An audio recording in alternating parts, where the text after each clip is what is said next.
Perfecto. Bueno, como bien vos lo dijiste, Claudio, la primera de estas tres charlas es la que comprende la terapia de estimulación de la médula espinal. Vamos a hacer un breve repaso de qué significa esta terapia, qué comprende.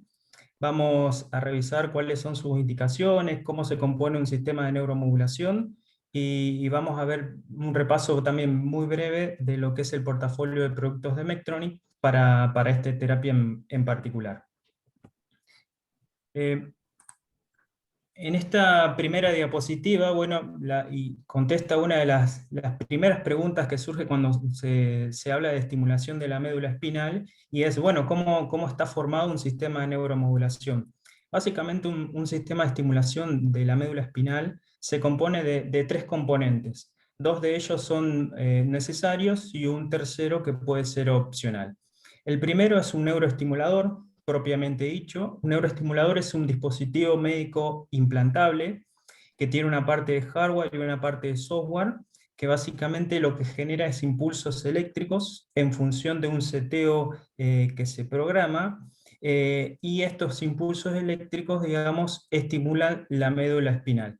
El segundo componente de un sistema de neuromodulación es un electrodo. Un electrodo es un cable médico especial que se ubica en la parte posterior del espacio epidural, y el objetivo de este cable, digamos, es suministrar las señales eléctricas que se generan a través del neuroestimulador y las suministra a nivel de la médula espinal. Y el tercer elemento, como les mencionaba, es una extensión, es un elemento opcional y se utiliza en casos de que se requiere aumentar la distancia relativa entre el neuromodulador y el electrodo, principalmente para pacientes de un gran tamaño, de un gran volumen, en los que se requiere aumentar esta distancia, o también en casos en los que se requiere estimular una región muy cefálica de la médula, entonces sea necesario aumentar esta distancia. Esos son los componentes básicos de un sistema de neuromodulación. ¿Cuáles son las indicaciones de esta terapia? Lo que ven en esta diapositiva son las indicaciones aprobadas por FDA, donde indica que la estimulación medular es para el dolor crónico intratable de tronco y extremidades, que puede ser unilateral o bilateral, y está principalmente asociada a las siguientes condiciones que ven listadas: síndrome de espalda fallida, dolor radicular, dolor post-laminectomía, cirugías de discos que no han sido exitosas, degeneración de discos, causalgia periférica, fibrosis epidural, aracnoiditis, que puede ser adhesiva o no, síndrome regional doloroso complejo y distrofia simpática reflejas. Esas son las indicaciones según FDA. ¿Cómo funciona un sistema de estimulación de la médula espinal? Bueno, esta es una terapia que ya tiene más de 40 años en el mercado, donde, bueno, a través de diversos estudios clínicos se ha logrado medir que alivia significativamente el dolor a largo plazo para pacientes con dolor crónico. Y bueno, digamos, funciona, digamos, a través de la estimulación de la médula, donde básicamente lo que se hace es interrumpir, generar interferencia de las señales del dolor que viajan entre la médula espinal y el cerebro. Entonces, esta estimulación programada, donde se setea de forma externa, administra una pequeña electricidad y donde el paciente, en lugar de dolor, lo que percibe a nivel cerebral es una disminución del mismo, es decir, un alivio. Ese es básicamente, y muy resumido, cómo funciona un sistema de estimulación de la médula espinal. Cuando hablamos de neuroestimulación, actualmente... No, por la duda, Pito. Voy a hacer una pregunta.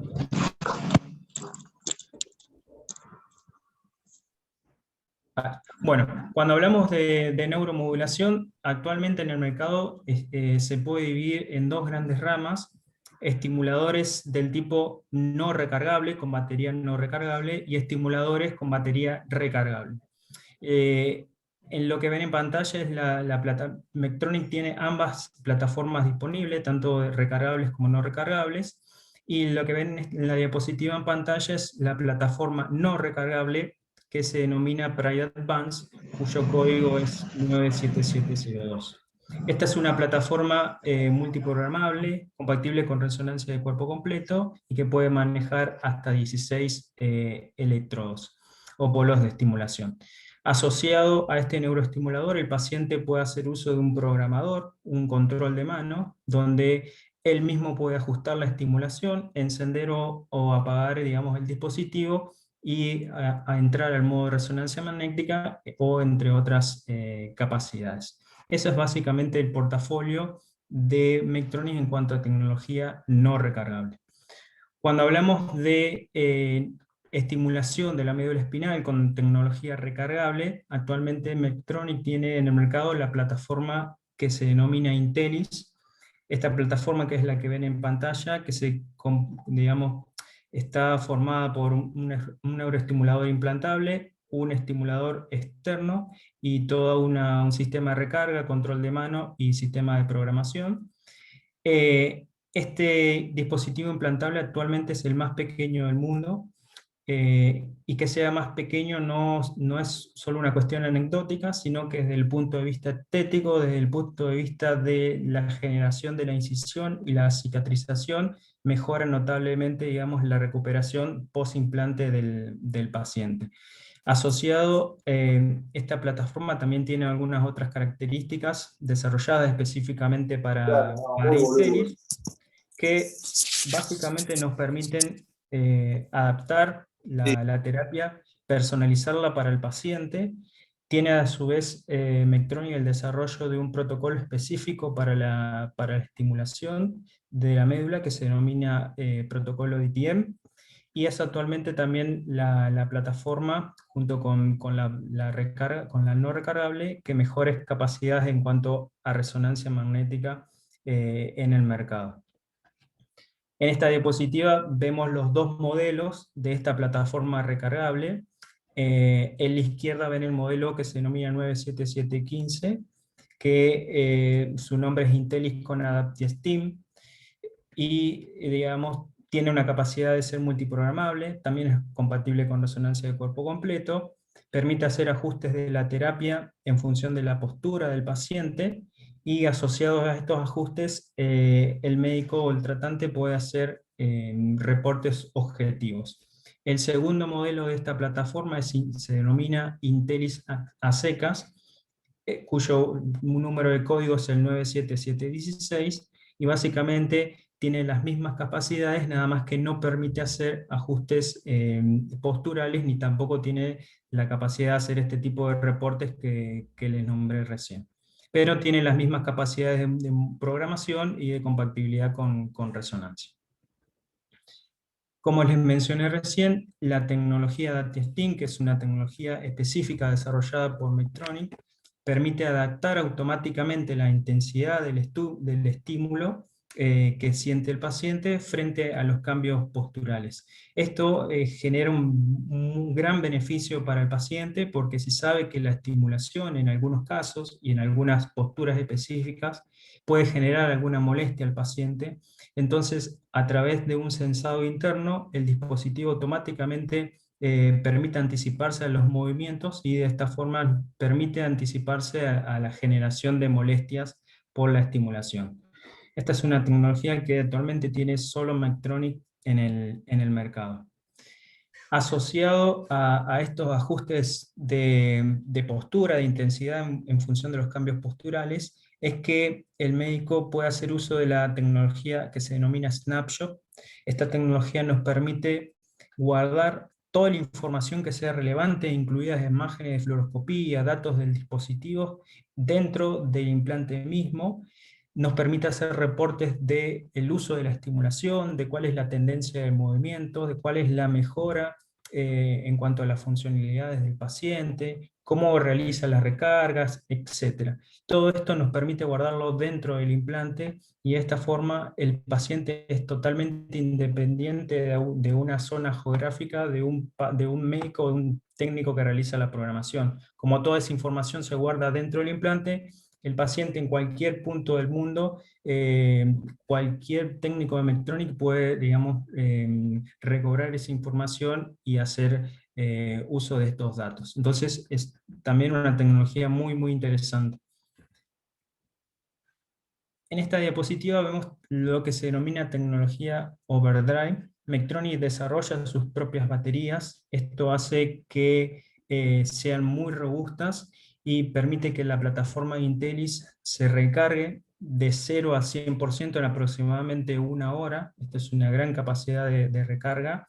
Y se estima que a los 9 años luego del implante recién ha perdido un 5% de su capacidad de recarga, independientemente de cuáles son los parámetros de estimulación. Esto hace, digamos, que sea una tecnología que cumple con las demandas de flujo de programación actuales y también los futuros. Y también es una batería que nos permite recargarla una vez que se ha descargado completamente. Esto también es muy favorable desde el punto de vista del paciente, cuando a veces se olvidan de hacer las recargas. En otro tipo de dispositivos de la competencia, cuando se descarga completamente ya hay que reemplazar la batería. En caso de Intelis no es así. Este es un gráfico que me pareció interesante, donde, bueno, en el eje horizontal vemos graficado el número de ciclos de recarga de la batería en función de la capacidad de carga en el eje vertical, y en azul vemos cómo se ha comportado la batería de Medtronic en función del aumento del número de cargas. Se ve cómo disminuye prácticamente nada la capacidad inicial de carga, y en color gris vemos la mejor batería de la competencia, donde, bueno, se ve que eh, al aumentar el número de carga disminuye drásticamente la capacidad inicial. Esto es muy importante porque de eso depende la vida útil, digamos, de la batería. Y por último, también para resumir brevemente la terapia de estimulación, como les dije en un principio, Medtronic actualmente tiene el portafolio más completo en cuanto a capacidad de generar o de permitir hacer estudios de resonancia de cuerpo completo. Y esto no es un dato que debe pasarse por alto, porque se estima que aproximadamente 8 de cada 10 pacientes que se implantan con este tipo de dispositivos en algún momento de su vida van a necesitar hacerse una resonancia. Entonces, es muy importante cuando se contempla una indicación de un dispositivo de estas características, tener en mente la capacidad de hacer resonancia de cuerpo completo. Ese fue un resumen bastante breve, muy acotado, de la terapia de estimulación de la médula espinal. Cualquier pregunta, bueno, como comentó Claudio, quedará para el final. Y ahora le paso el mando a mi compañera Mayra Camacho, quien, bueno, va a hacer la presentación de sistemas de infusión intratecal.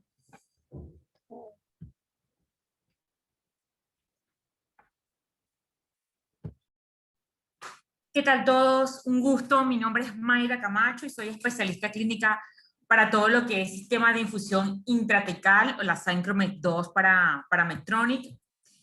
Nuestro dispositivo, la indicación que tenemos es para pacientes con dolor crónico de tipo nociceptivo o neuropático refractario, pacientes con espasticidad severa, que viene siendo uno de los pacientes que más manejamos acá en la Argentina. También pacientes con dolor causado por cáncer, ¿bien? Recordemos que la bomba como tal es simplemente un dispositivo que tiene un reservorio, como lo estoy marcando acá con el cursor, que este reservorio va conectado por medio de un catéter, y ese catéter se coloca en el espacio intratecal, es decir, que toda la medicación está llegando a lo que sería el sistema nervioso central en el líquido cefalorraquídeo. Este es nuestro dispositivo. Son dos bombas que hay, una bomba de 20 ml, de 40 ml, que en realidad para escoger una de otra es simplemente tener en cuenta lo que sería la superficie corporal del paciente. Un catéter, que es este catéter que está acá, que es Ascenda, que lo bueno de este catéter y lo innovador es que es un catéter sin sutura. Y opcional tenemos el control de mano, que se utiliza en pacientes que tienen tratamiento con morfina, y realmente tiene muy buenos resultados, más que todo en pacientes con dolor de tipo disruptivo, en que tendría que hacerse bolos. Ya el paciente no tendría que ir al centro hospitalario a hacerse un bolo, sino que lo podría hacer por medio de este control que queda programado con el médico en la consulta antes de que el paciente vaya a su casa. Para que conozcan un poquito más a fondo, esta sería la estructura de la bomba como tal. Este que ustedes ven acá en el centro sería como el espacio en donde se realizan las recargas de la bomba. Yo siempre hablo un poquito de que recordemos que la bomba es un reservorio, como el tanque de combustible. Mientras usamos el tanque de combustible se gasta y hay que rellenarlo. Bueno, exactamente pasa con la Syncromed. Y lo podemos hacer por este espacio que está acá justo en el centro. Este espacio es algo bastante técnico, pero lo que está acá arriba es tener comunicación directa con el catéter sin conectarse con lo que sería el reservorio de la bomba. Y este sería un pantallazo de cómo sería la bomba por dentro, que realmente tiene bastantes beneficios y ya les voy a explicar por qué. Como les comenté, la bomba viene de 20 o de 40 ml y esta sería una imagen de los fuelles de la bomba, bien sea sin medicación y con medicación. Bien, cuando le colocamos, vamos a estar sin medicación, que la bomba cuando está vacía, y cuando le colocamos la medicación, que eso es lo que hace esa especie como de acordeón, es que se ensancha un poquito cuando tiene la medicación. Un ejemplo de qué podemos hacer nosotros con este dispositivo es que nosotros en este dispositivo vamos a cargar datos interesantes del paciente como concentración del fármaco, la cantidad rellenada y la dosis día del paciente, independientemente en miligramos, en microgramos o en algún tipo de denominación, eso lo decide el médico. Entonces, de acuerdo a la concentración del fármaco y a la dosis, la bomba va a ajustar la velocidad de los rotores. Cuando les comentaba anteriormente de que era importante que tuvieran en cuenta esta imagen que está acá, ¿verdad? Es por eso, porque estos rotores nos permiten realizar cambios de concentración sin necesidad de cambiar toda la medicación que tenga dentro cambios de aumentos de dosis, sin necesidad de cambiar la medicación que esté dentro del reservorio de la bomba. Y a eso le llamamos nosotros una bomba de tipo programable. Y aquí tiene un ejemplo claro de cómo sería la programación de un paciente común en la vida diaria. Por ejemplo, le colocamos una concentración de morfina de 10 miligramos, una dosis de 2.5, y esto sería más o menos alrededor de cuánto estaría el paciente recibiendo por día y el intervalo de rellenado de este paciente como un ejemplo en particular. ¿Bien? Pero la idea que quiero que se lleven de esta imagen es eso, de que la bomba se puede programar y es programable y podemos hacer aumentos o bajas de dosis sin necesidad de hacer lavado de la bomba, de retirar la medicación y todo eso. ¿Qué le podemos ofrecer al paciente de cómo queremos que sea la infusión que tiene el paciente? Es decir, cómo podemos personalizar la titulación del paciente de esta forma. La bomba puede trabajar de 3 modos: simple y continuo, que es que le va a pasar una dosis basal en 24 horas. Un modo flexible, que es aquel paciente, por ejemplo, el paciente con espasticidad, que dice que a la mañana se levanta un poquito más espástico, y que puede ser que a las 2 de la tarde tenga kinesio y que quiere estar un poquito más flojito. Entonces pudiéramos personalizar el modo de infusión en ese paciente colocándole que, por ejemplo, se levanta a las 8 de la mañana que a las 8 de la mañana le pasa un bolito y luego otro bolito a las 2 de la tarde. Todo eso se puede personalizar según la necesidad que diga el paciente que tiene. O realizar, como es la anterior, un flujo fijo en las 24 horas. Cuando les hablaba acerca de que es un reservorio, que el reservorio utiliza una medicación y de que esa medicación se gasta para hacer los rellenados de esta medicación, debemos tener un kit que es especial para el rellenado de la bomba. Este kit viene con un mapa para colocar sobre la bomba y que nos dé como perfectamente una guía de lo que sería el sitio de punción. Tiene un campo fenestrado, todo este kit viene en contenido estéril. Viene una jeringa para retirar la medicación que tiene dentro la bomba y para colocar la medicación nueva, y unas agujas especiales que lo que nos permiten es que las agujas no tienen filo, por lo cual cuando van a hacer la recarga de la bomba no va a realizar ningún tipo de trama o de rotura en lo que sería la silicona de la bomba como tal. Bien, cosa que sí puede pasar cuando utilizamos agujas que tengan filo. Entonces eso es muy importante para tenerlo en cuenta. Una cosa que también es muy importante, nosotros tenemos compatibilidad electromagnética de hasta 3 Tesla y no es necesario realizar ningún tipo de protocolo. Es decir, como dice acá en la pantalla, antes no es necesaria ninguna opción, ningún tipo de acción. Durante la resonancia, el paciente se detiene la infusión o se coloca en flujo mínimo, y después, 20 minutos a 1 hora posterior que sale del campo magnético, esa bomba se vuelve a reiniciar. Y esto es muy importante, porque la mayoría de los pacientes, y más que todos los pacientes con dolor, muchas veces las resonancias pueden ser de urgencias. Y puede pasar que con las bombas que hay en el mercado, usted deba sacar la medicación para que el paciente pueda entrar a hacerse resonancias. En este caso, con Medtronic tenemos compatibilidad hasta 3 Tesla, por lo que no es necesario realizar ningún tipo de acción antes de que el paciente entre al resonador. ¿Bien? Antes no se hace nada, durante se detiene la infusión y 20 a 1 hora después se reinicia la infusión a como ya estaba, y lo ideal es que 24 horas a 48 horas posteriores el técnico o nosotros volvamos a leer esa bomba como para verificar que todo esté perfecto, pero está descrito que todo funciona súper bien. Entonces, bueno, si tienen alguna pregunta o alguna duda que quieran reforzar, nos la dejan por el chat y la respondemos al final. Así que cuando quieras. Le doy yo acá dejar de compartir. A ver, ahí está.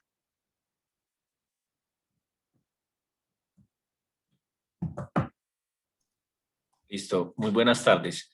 Entonces, siguiendo con la programación, vamos entonces a hablar del valor clínico y económico tanto del neuroestimulador para dolor como de las bombas intratecales, que ya los compañeros nos mostraron pues toda la parte y componentes técnicos.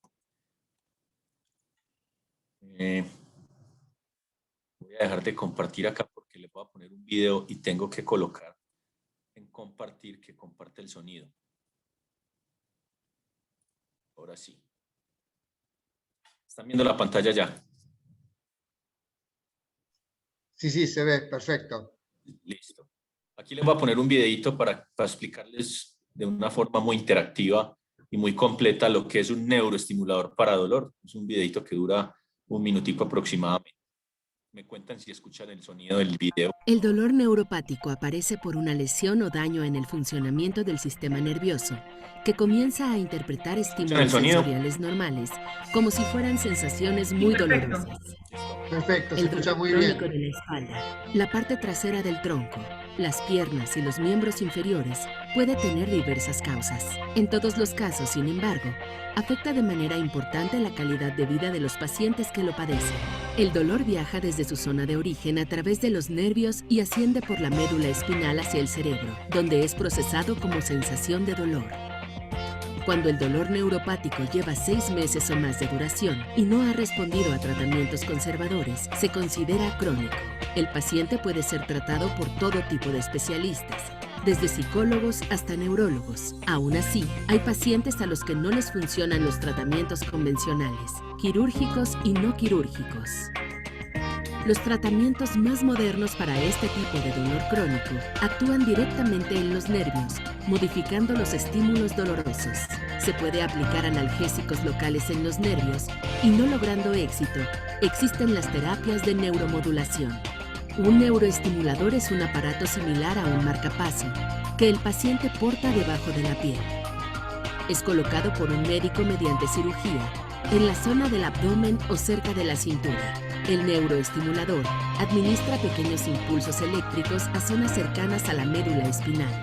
Estos impulsos viajan a través de electrodos que el médico coloca en un procedimiento de alta precisión. La señal que generan estos electrodos modifica a las señales dolorosas de la médula espinal, bloqueándolas antes de que lleguen al cerebro. De esta forma, el paciente siente alivio del dolor y recupera su calidad de vida. En algunas pocas ocasiones, puede sentir una sensación de cosquilleo.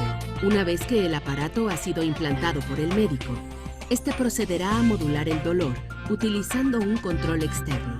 Una vez fuera del hospital, el paciente puede controlar a su voluntad la intensidad de los impulsos del neuromodulador. Consulta con tu médico acerca de la neuromodulación espinal para tratar el dolor neuropático. Decía, es una presentación explica muy bien este video en qué consiste la terapia. Ya nos habían hablado de las indicaciones que tenemos aprobación por la FDA y la Comunidad Europea. Tenemos en nuestro dispositivo de neuroestimulación recargable, que es el Intellis, un nuevo algoritmo de programación que se llama DTM.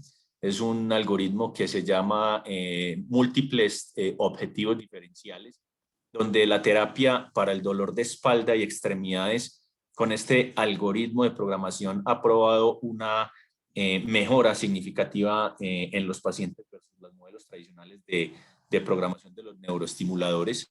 Este DTM tiene 3 opciones de terapia.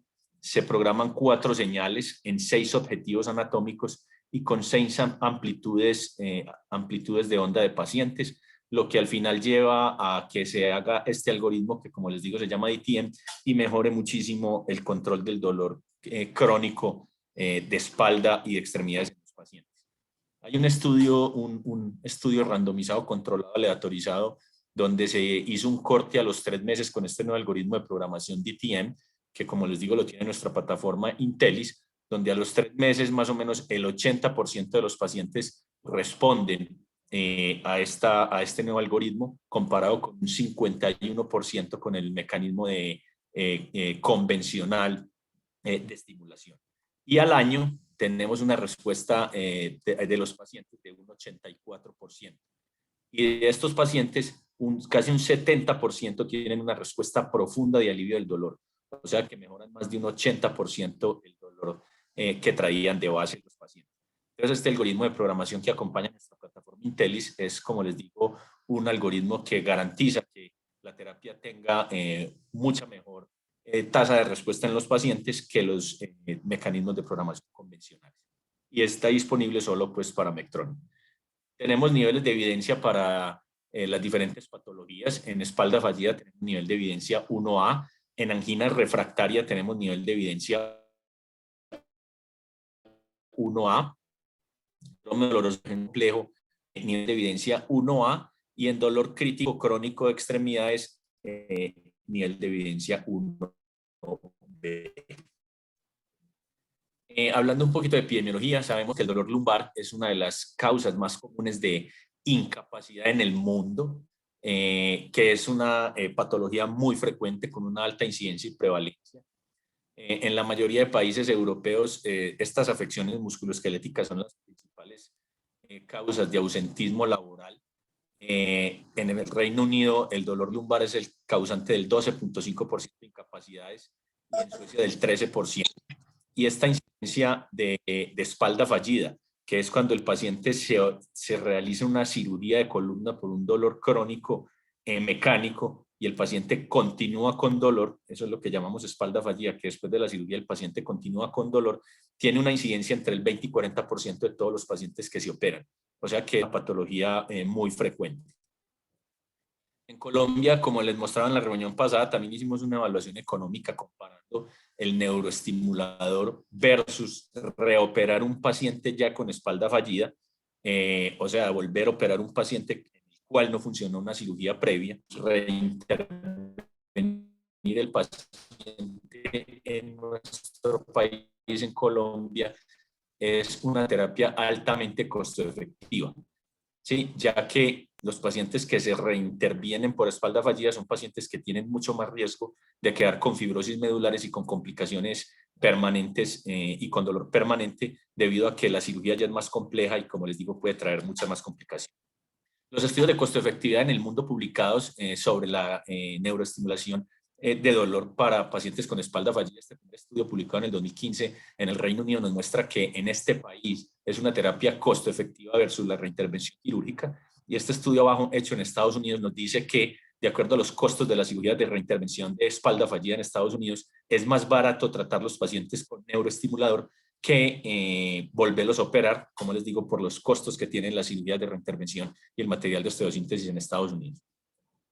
En cuanto a la angina refractaria, que es otra de las patologías donde está indicado nuestro neuroestimulador de dolor, les recuerdo que angina refractaria es un paciente que tiene una enfermedad coronaria, que tuvo un infarto previo y que secundario a ese infarto queda con un bajo flujo coronario patológico por un daño neuronal del miocardio, donde estos pacientes salen de su infarto, de su stent, etcétera, o de su bypass, llegan a su casa, se recuperan, pero vuelven y caminan, y por este bajo flujo que queda residual, vuelven y sienten la misma sensación anginosa que si tuvieran otra vez un infarto.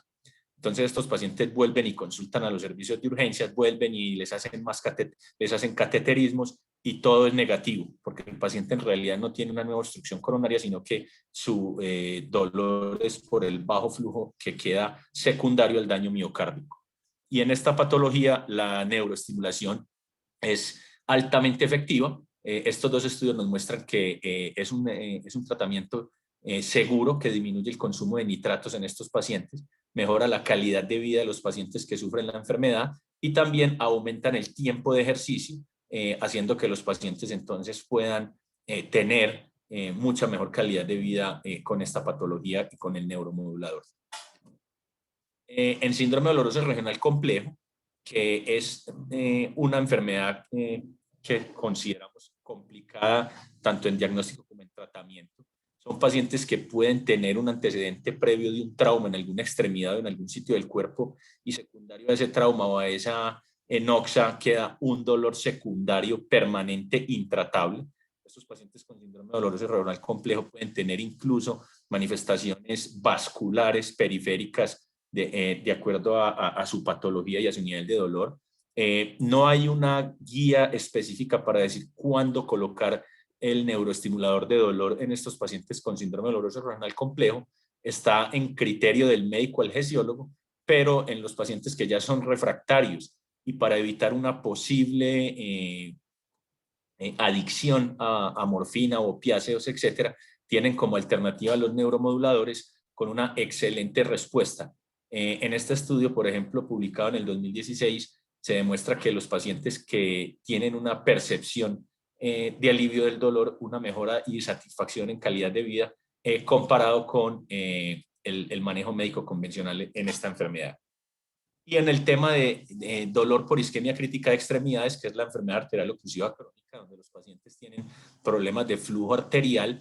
Estos problemas de flujo arterial traen dolores severos para los pacientes que tienen la enfermedad muy avanzada, donde ya no les sirven los vasodilatadores tipo alprostadil. Estos neuromoduladores, al igual que en la angina refractaria, tienen una función vasodilatadora que hace que se dilaten estas arterias de las extremidades y también con el tema de control del dolor, pues lógicamente evita incluso que los pacientes sean amputados de sus extremidades, garantizando una mejor longevidad de la extremidad y mejorando la calidad de vida.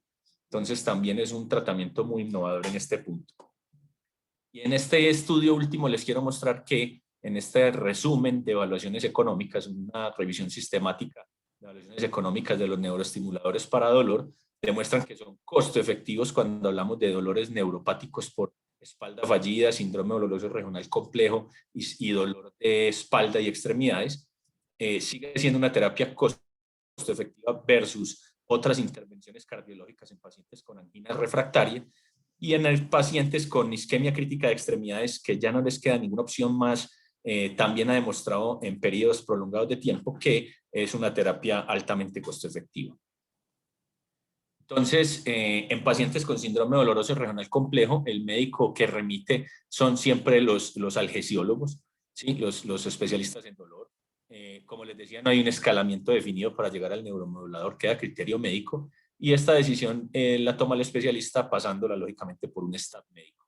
En la angina refractaria, estos pacientes principalmente están en manos de cardiólogos, donde estos pacientes deben ser manejados por un equipo multidisciplinario que haga parte del algesiólogo, donde se toma la decisión de acuerdo a la confirmación del diagnóstico de angina refractaria y se hace pues la implantación también pasando pues por un staff. Y en síndrome de espalda fallida, como les decía, el paciente que ya fue operado de columna y continúa con dolor refractario, el paciente es visto, puede ser por el algesiólogo, neurocirujano o ortopedista especialista en columna, donde ya la primera opción, como les decía, no es reintervenir el paciente, sino darle la opción de un neuroestimulador de dolor, que es un procedimiento mínimamente invasivo.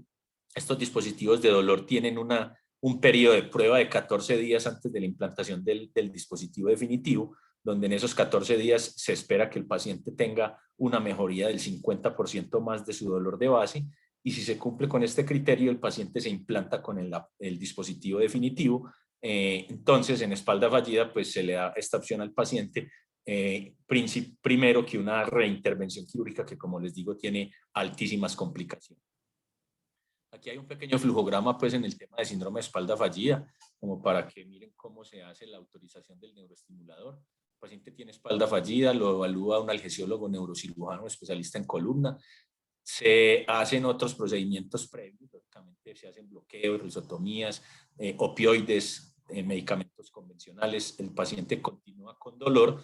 Se hace la selección del paciente para el neuroestimulador, se pasa por un staff multidisciplinario y se hace, como les decía, el periodo de prueba de 15 días para mirar si el dispositivo es efectivo, y si es efectivo se pasa a la implantación con seguimientos al mes, a los 3 y a los 6 meses después de implantado.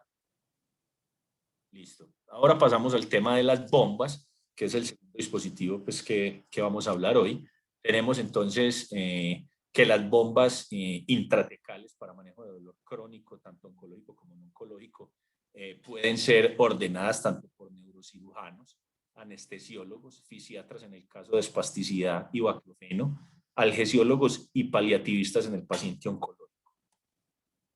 Tenemos aprobaciones FDA y CE Mark para la infusión de morfina y baclofeno intratecal. Lo mismo pues en Colombia y no sé si en Argentina tengan pues las mismas aprobaciones. En cuanto a nivel de evidencia, tenemos nivel de evidencia 1A para dolor crónico no oncológico, 1A para dolor oncológico y 1A para espasticidad severa.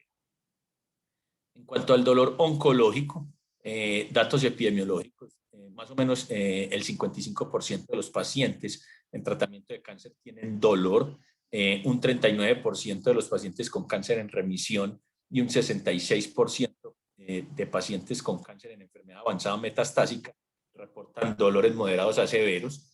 Más o menos el 41% de las visitas a urgencias de los pacientes oncológicos están relacionadas con causas de su dolor. Seguimos viendo un uso liberal de opioides sistémicos para el manejo del dolor oncológico, y a pesar de los efectos adversos y secundarios que estos traen en altas dosis, más o menos un 30% de los pacientes con cáncer que reciben otras terapias para el dolor pueden tener dolor refractario a estas mismas terapias, y los pacientes en este momento con los tratamientos tan avanzados que tenemos han incrementado su sobrevida, lo cual incrementa también la posibilidad de que los pacientes oncológicos pues, sufran de dolor crónico durante el transcurso de su enfermedad de moderado a severo. El consenso de polianalgesia, que es un consenso donde se dan como todos los direccionamientos y guías para la utilización de estos dispositivos intratecales, tanto para dolor oncológico como no oncológico. Nos dice que si un paciente ya va a tener uso prolongado de opioides por vía sistémica, ya está indicado para que pase a terapia intratecal, debido a que la terapia intratecal tiene menos efectos sistémicos, menos efectos adversos y es más segura y tiene menos morbilidad y mortalidad asociadas. Entonces, las bombas intratecales están indicadas tanto en dolor crónico, oncológico como no oncológico, cuando ya el paciente va a tener, desde el punto de vista médico, uso prolongado de opioides sistémicos. En el tema de dolor oncológico, tenemos aprobado en Colombia el uso de morfina intratecal, y hay otro medicamento pues, que se usa en el mundo, que es la ciconotida. En nuestro país no lo tenemos, no sé si en Argentina ustedes la tengan disponible, pero en el tema que tenemos principalmente disponible en Colombia, que es la morfina, pues los pacientes tienen mejor tolerabilidad a la morfina intratecal, porque se usa menos dosis y se evitan los efectos adversos generalizados que causa este medicamento cuando se utiliza por vía sistémica. Aquí en este estudio publicado en el 2020, donde se cogieron 1.400 pacientes implantados con bomba con dolor oncológico, con los tipos de cáncer más frecuentes que fueron pulmón, mama, colon, recto, páncreas y próstata. De estos 1.400 pacientes, el 87% se siguieron hasta su muerte. Lo que encuentra este estudio es que los pacientes tienen mejoras estadísticamente significativas en el dolor a los 6 y 12 meses en comparación con sus valoraciones iniciales. Tienen mejoría en su calidad de vida, evaluadas con herramientas como la Eurocool 5D, y este concluye que los pacientes con dolor oncológico, lógicamente con estadios avanzados, tienen un mantenimiento de calidad de vida y pueden garantizar la seguridad y el control adecuado del dolor con este tipo de dispositivos, siendo esto consistente con las publicaciones recientes en estudios RCTs. Varios estudios también pues, nos cuentan que estos dispositivos, principalmente en Europa y en Estados Unidos, no deben ser colocados si la esperanza de vida en los pacientes es inferior a 3 meses. En nuestros países latinoamericanos uno diría que entre 3 y 6 meses de sobrevida el paciente puede estar indicado para la bomba. Como les voy a mostrar más adelante, los pacientes oncológicos en los últimos 4 o 5 meses de vida es donde más gastan recursos de salud, y la costo-efectividad de la bomba en nuestro medio se puede garantizar más o menos con sobrevidas entre 4 y 6 meses, como les decía. Las indicaciones, ¿cuál es el paciente en general para ser seleccionado, ser elegible para una bomba? Tanto para dolor oncológico como no oncológico. Son pacientes que tienen dolores moderados a severos con escalas visuales análogas mayores de 4, donde fallan las medidas conservadoras para manejo del dolor, donde el paciente tiene mala respuesta o eventos adversos a los tratamientos orales convencionales, no tiene problemas anatómicos ni ninguna otra contraindicación anatómica para ser implantado por la bomba. Estas pues son como les digo, las características para elegir pacientes, candidatos a bomba para cualquier tipo de bomba.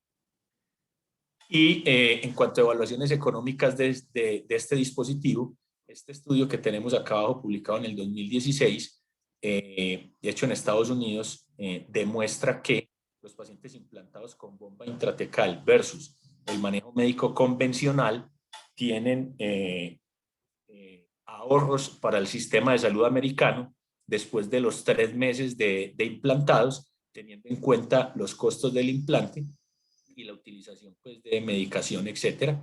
Entonces, este estudio nos dice que en Estados Unidos, después de los 3 meses, los pacientes generan ahorros para el sistema de salud, comparándolo con la terapia médica convencional, ya que el implante de la bomba disminuye las hospitalizaciones de una manera significativa, lo cual genera estos ahorros para el sistema. Y este otro estudio, publicado en el 2019, corrobora los hallazgos hechos en el estudio anterior. Este estudio demuestra que los pacientes que se implantan con bomba intratecal tienen incluso medias de ahorro hasta de $15,000, comparándolo con el manejo médico convencional a los 2 meses, y a los 12 meses tienen medias de ahorro de $63,000, comparándolo con los pacientes no implantados con bomba, que tienen la terapia médica convencional. ¿Esto por qué? Porque estos pacientes que se implantan con bomba intratecal son pacientes que tienen menos hospitalizaciones, tienen menos consultas a urgencias y menos estancia hospitalaria en caso de necesitar hospitalizarse por descompensación de su dolor. Estos son los resultados de ese estudio, donde demuestra que los pacientes con bomba tienen muchas menos hospitalizaciones, tienen muchas menos consultas a urgencias, tienen mucha menos estancia hospitalaria que los pacientes que son tratados con el manejo médico convencional. Eso relacionado con ¿qué? Con que toda la terapia intratecal, la morfina intratecal, disminuye todos estos efectos adversos indeseados que le pueden pasar al paciente que ya tiene altas dosis de morfina por su dolor. Tiene menos fatiga, menos confusión, disminuyen, tienen mejor estado de conciencia, pérdida de memoria, no tienen cambios de personalidad, anorexia, constipación, etc. En todos estos aspectos la bomba mejora la calidad de vida de los pacientes, evitando la severidad de estos eventos adversos. Nosotros tenemos una herramienta para hacer evaluaciones económicas, para evaluar determinadas poblaciones de acuerdo a las prevalencias de cáncer. Por ejemplo, en Colombia tenemos una prevalencia de cáncer de 531 por 100.000 en una población específica de una EP, de un asegurador, de un pagador que tiene 1.800.000 afiliados. Este asegurador puede tener 9.500 pacientes con cáncer, de los cuales por epidemiología 55% pueden ser refractarios al manejo médico convencional de su dolor, y de estos un 10% únicamente pueden ser candidatos a bomba. Esto nos da 527 pacientes, y si solo implantáramos el 1% de estos 527, o sea, solo 5 pacientes, de acuerdo a los hallazgos de ese estudio que les acabo de mostrar, publicado en el 2019 en hospitalización, idas a urgencias y estancia hospitalaria, estos pacientes pueden tener ahorros para el sistema de salud con sobrevida de 2 meses de 143 millones de pesos, esto pues hablando en moneda colombiana, a los 6 meses de 80 millones de pesos, y sobrevida de 12 meses puede tener ahorros de 77 millones de pesos para el sistema. Esta herramienta de evaluación económica la podemos pues compartir, y es como para mirar cuánto pueden ahorrar los pacientes con bomba, solamente, como les digo, en esos 3 parámetros de ahorro de hospitalizaciones, urgencias y días de estancia comparados con la terapia médica convencional.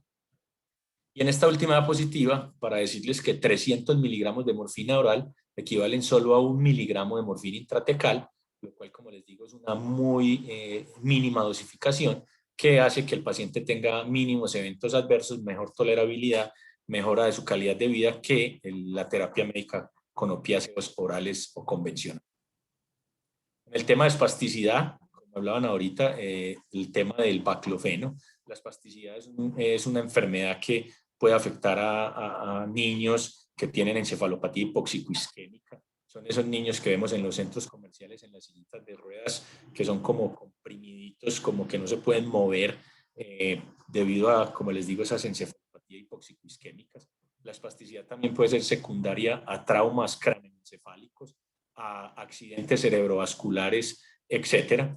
El baclofeno entonces es un relajante muscular que se debe indicar intratecal cuando ya no tiene el mismo efecto vía oral o empiezan sus efectos adversos secundarios por las dosis incrementales. Entonces los pacientes con espasticidad se benefician enormemente de la administración intratecal del baclofeno, ya que estos pacientes, como nos muestran estos estudios, mejoran impresionantemente su calidad de vida. Son pacientes que ya se pueden mover, se pueden automanejar en muchas ocasiones. Es muy importante para sus cuidadores, porque los pacientes que ya empiezan a tener la terapia intratecal empiezan a ser más independientes, los pueden mover más fácil, alimentar más fácil.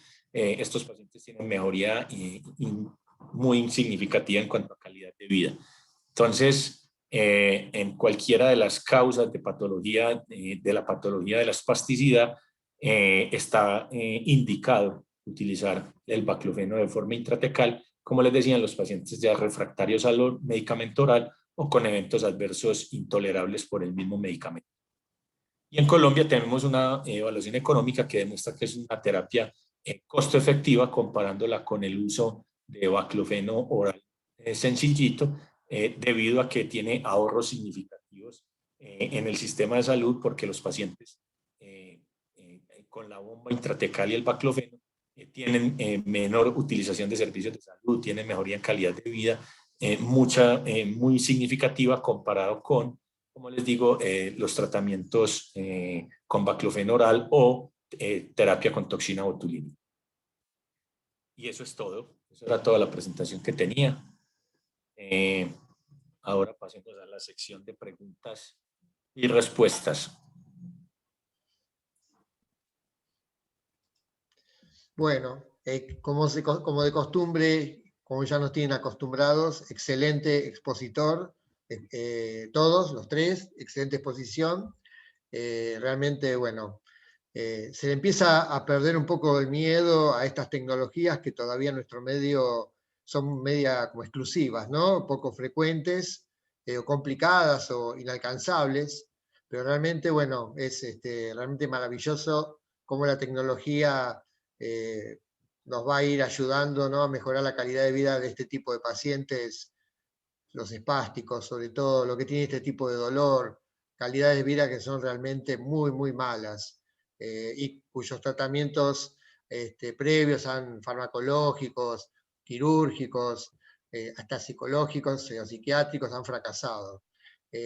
Así que bueno, mis felicitaciones a todos los expositores, han estado los tres muy, muy brillantes, muy exactos, y bueno, vamos a empezar ahora a la parte más temida por ustedes, que son las preguntas.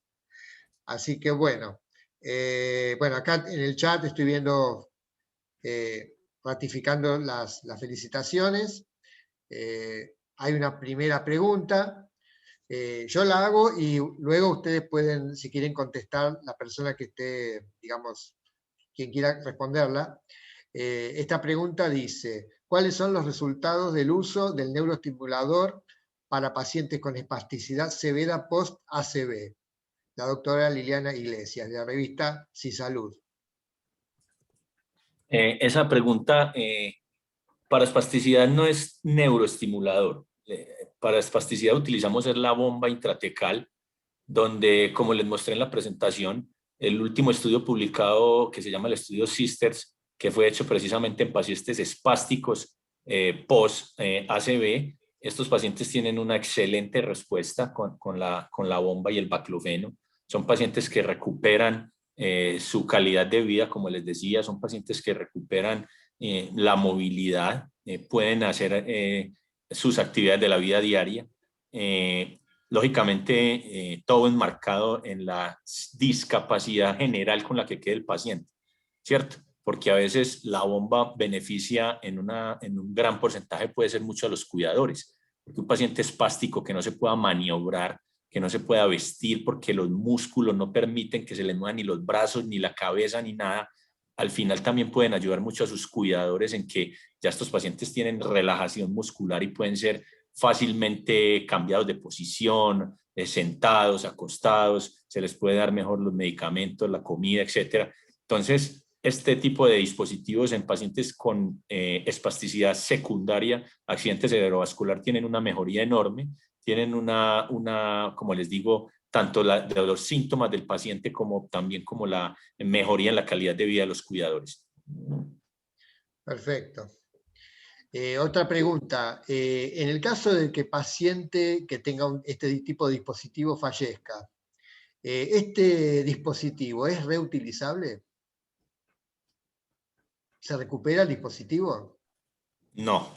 Estos dispositivos son dispositivos de un solo uso, se podría decir.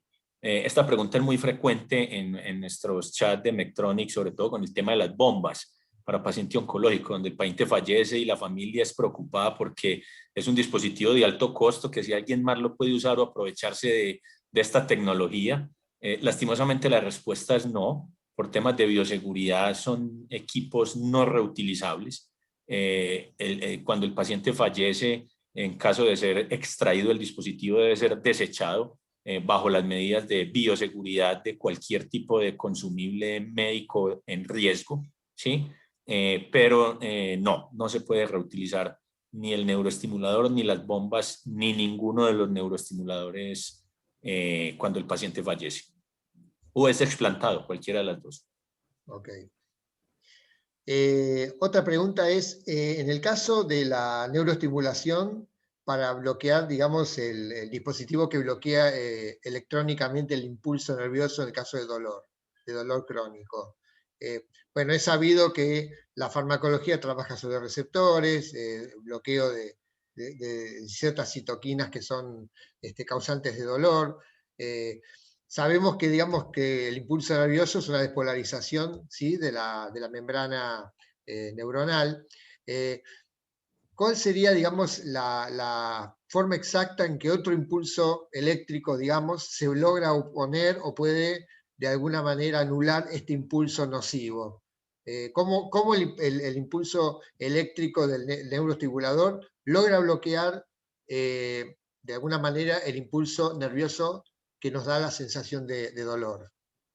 Sí, como te decía en ese videito que les mostré, la función es neuromodular, ¿sí? Es una neuromodulación de ese impulso eléctrico doloroso, donde se puede decir que se mimetiza ese impulso que va a ser interpretado en el cerebro como una sensación dolorosa, se mimetiza y se esconde en una sensación diferente. Como viste ahí en el video, la sensación puede ser percibida en algunos pacientes como una parestesia, o sea, es como cambiar la intensidad de esa señal eléctrica que por las despolarizaciones de las neuronas, de los potenciales de membrana de las neuronas que va a llegar al cerebro y va a ser interpretada como una señal dolorosa, se modula por otra señal que mimetiza ese estímulo doloroso, que lo cambia por o ninguna sensación de dolor, o como te decían, algunos pacientes sienten una pequeña parestesia, que es tolerable, pero que en cualquiera de los casos es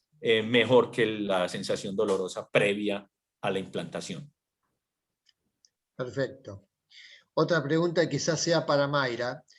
Cuando hablamos de los fármacos que se utilizan en las bombas, hablamos generalmente, bueno, morfina en el caso de dolor, baclofeno en el caso de espasticidad. ¿Solo morfina o algún otro tipo de opioides se pueden utilizar? ¿Qué pregunta esperada también? Fíjese, Doc, como hemos reiterado, para Medtronic como tal es morfina o baclofeno. Bien, on label, esos son nuestras dos fármacos aprobados. Si hay algún tipo de otro fármaco que quisiera utilizar el médico, es decisión propia del médico, pero no es recomendado por Medtronic. Ajá, perfecto. Bien. Otra pregunta que tengo anotada acá. En el caso de la bomba intratecal, nuevamente para el tratamiento de dolor. Por lo que vi en el estudio de costo-efectividad, aparentemente el uso, digamos lo que sería el análisis incremental, ¿no?, de la razón costo-efectividad incremental, no es que está por debajo del umbral, sino que directamente cae en el cuadrante dominante, o sea que no solo no ocasiona mayores costos, sino que además ahorra. ¿Es correcto eso? ¿Pero en el de espasticidad o en el de neuroestimulación para espalda fallida? Espalda fallida. No, en ese estudio de costo-efectividad de neuroestimulación para espalda fallida es altamente costo-efectivo en Colombia, o sea que está por debajo de un PIB per cápita, pero por encima, o sea, no está más, no es dominante, está por debajo de un PIB per cápita, pero sigue estando por encima de un PIB per cápita, está entre esos dos, uno por debajo. Pero, como les decía, en nuestro país es muy particular porque los costos de las cirugías son relativamente baratos. Tenemos una mano de obra, se podría decir que relativamente no es costosa en Colombia. Pero en los estudios, por ejemplo, como les decía, Estados Unidos, Reino Unido, donde una cirugía de columna tiene un costo altísimo, tanto de costo del especialista como de los materiales de osteosíntesis, allá son costo ahorradores. Pero en Colombia es altamente costo efectivo, pero no costo ahorrador. ¿La costo ahorradora era la otra entonces? No, no, tampoco. Okay. El de la en baclofeno da costo efectiva también, okay. no costo ahorradora. Ok, perfecto. El costo ahorrador es el objetivo de cualquier terapia nueva, ¿cierto? Claro. No es que ese sea el fin, pero sería lo ideal, pero lógicamente hay que mirar cuánto mejora la calidad de vida esa tecnología, cuánto mejora las condiciones del paciente y las condiciones en general de los sistemas de salud, que es lo que hay que mirar más a fondo. Ok. Bueno, aquí en el chat hay una aclaración. La legislación argentina prohíbe la reutilización de elementos implantables. Un tema para tener en cuenta, ¿sí? Acá hay otra, bueno, la doctora Liliana Iglesias, que felicita obviamente a los expositores, y bueno, nos pide que si pudiera tener un correo para que le envíen los PowerPoint. Eso calculo que lo podremos hacer. Hay otra felicitación acá a los expositores. Ahora queda una última pregunta, no sé si alguien más. Acá Liliana Iglesias nos va a dar su correo. Y hay una pregunta final, no sé si es la última, pero bueno, esta es mía. ¿Qué es lo que todos los auditores se van a preguntar cuando vean el video, o los que lo están viendo ahora en este momento? Porque siempre hay que preguntarlo esto. Vamos a hablar un poco de los costos de inversión, de inicio, los costos de adquisición. No son los reales costos, porque obviamente la representación de si algo es costo efectivo o no se ve con respecto a los beneficios en la salud de los pacientes y a cabo de un cierto tiempo. Pero para tener una idea de, digamos, inicio, costo de adquisición, costo hundido, como ustedes lo quieran llamar, ¿nos pueden dar una idea de estos valores en este momento en la Argentina? Quizás Sí, Victoria. Claudio. Hola, ¿cómo están? O Buenas noches Juliana, a todos. sí. Sí, acá estoy. Mi nombre es Juliana, estoy a cargo de la parte comercial para todas las terapias de dolor. Así que sí, es importante que conozcan los valores de los que estamos hablando. Para lo que es estimulación medular, aproximadamente estamos hablando de $22.000. Esto es algo que actualmente está reconocido por la mayoría de nuestras prepagas y obras sociales.